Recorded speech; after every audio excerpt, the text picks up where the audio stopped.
असेल ते साधारणतः 30% इन्कम टॅक्स त्यावर लागणार आहे. 20 ते 24मध्ये 25% इन्कम टॅक्स भरावा लागणार आहे.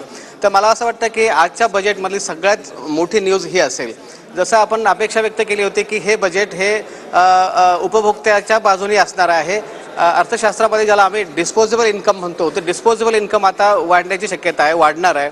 आणि त्याच्यामुळे ओव्हरऑल जी काही ॲग्रिगेट डिमांड आहे ती ॲग्रिगेट डिमांडसुद्धा शिफ्ट होईल. म्हणजे एकूण मागणी जी आहे वस्तू आणि सेवांसाठीची ती वाढणार आहे. त्याच्यामुळे मॅन्युफॅक्चरिंग सेक्टरला सुद्धा बूस्ट मिळेल आणि एकंदरीत रोजगार निर्मितीसाठी फार मोठा त्याचा फायदा होणार आहे. नाही सर, हे परत एकदा सांगा, 12 लाखांपर्यंतचं टॅक्स फ्री असणार आहे असं सांगितलं. मात्र 4 ते 8 मध्ये आणि 8 ते 12 मध्ये 5 आणि 10% आहे. एक्झॅक्टली हे मी मागच्या याच्यात सांगितलंय की 12 लाखापर्यंत टॅक्स फ्री जरी असलं तरी याचा अर्थ पूर्णतः टॅक्स फ्री नाही आहे. खरं तर 4 ते 8 मध्ये 5% टॅक्स आहे. तुम्ही कुठलंच एक्झम्पशन वापरलं नाही तर तुम्हाला 5% टॅक्स भरावा लागेल. परंतु तुम्ही सगळे एक्झम्पशन्स वापरले, सगळे जे काही कन्सेशन्स दिले ते वापरले तर तुम्हाला साधारण 12 लाखापर्यंत कुठलाही उत्पन्न कर भरावा लागणार नाही.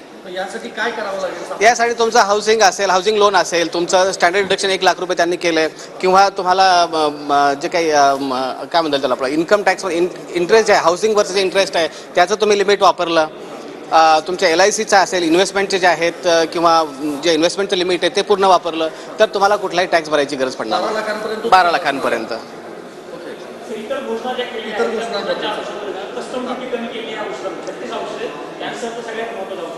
मला वाटतं सगळ्यात महत्त्वाची अजून एक गोष्ट ती आहे की जे काही सिरियस डिसीज आहेत, जे काही हे आहेत काय म्हणतात आजार आहेत, महत्त्वाचे आजार आहेत, त्याच्यावरती जे आपण महागडे औषधं इम्पोर्ट करत होतो त्या सगळ्या औषधांवरचा टॅरिफ कमी केलेला आहे. आणि त्याच्यामुळे आता जे काही हे आहेत पेशंट आहेत त्यांना बऱ्याच प्रमाणात त्याचा रिलीफ मिळणार आहे. त्यामुळे जे महागडे औषधं आहेत ते आता स्वस्त होतील. बिहारसाठी मोठ्या घोषणा झाल्या, मात्र महाराष्ट्राच्या दृष्टीनं काही घोषणा दिसत नाही. खरं तर ती एक अपेक्षा होती की महाराष्ट्राला यावेळेला काहीतरी नवीन मिळेल, परंतु कदाचित हे थोडंसं येणाऱ्या निवडणुका आणि हे सगळं लक्षात घेता बिहारला झुकतं माप मिळालं की काय असं वाटू शकेल या बजेटमधून.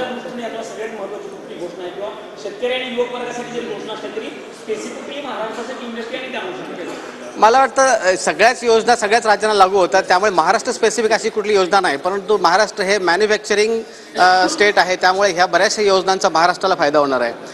एक महत्त्वाची गोष्ट जी आपण अगोदर अपेक्षा व्यक्त केली ती म्हणजे हे बजेट यूथ स्पेसिफिक बजेट असेल, तरुणांचं बजेट असेल.